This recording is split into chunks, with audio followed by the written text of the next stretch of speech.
Mesdames, Mesdemoiselles et Messieurs, c'est de la panique du côté de la France. La préfecture maritime est en état de choc inédit.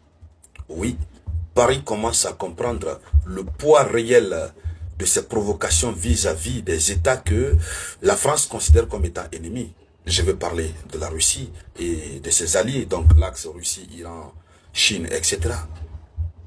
Ce que la France a vécu hier jeudi 4 décembre 2025 à 19h30 GMT sur sa base nucléaire la plus stratégique du pays, la France n'en revient pas. Elle n'en revient pas. Elle ne pouvait jamais penser que cela pouvait arriver. Oui. C'est la seule base la plus puissante, qui est qualifiée d'ailleurs de sanctuaire nucléaire français. Lorsque vous voyez la France taper sa poitrine, dire que oui, qu'elle est un État, que la France est un État nucléaire, etc., c'est parce que la France dispose de sous-marins nucléaires.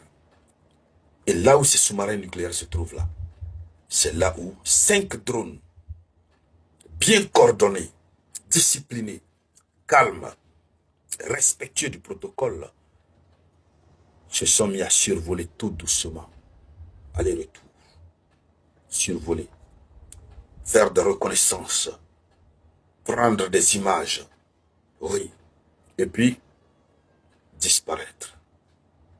Malgré les coups de feu de la préfecture maritime, ils ont procédé à des tirs, vous ne pouvez pas imaginer. Mais rien. La France a eu peur.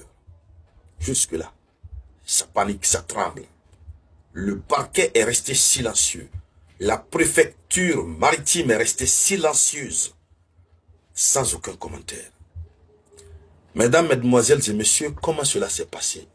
Quelle a été la riposte française qui a échoué et qui démontre la vulnérabilité excessive de la France? Dans le cadre de cette conférence géopolitique dédiée à l'actualité mondiale, c'est de cette actualité que nous allons parler.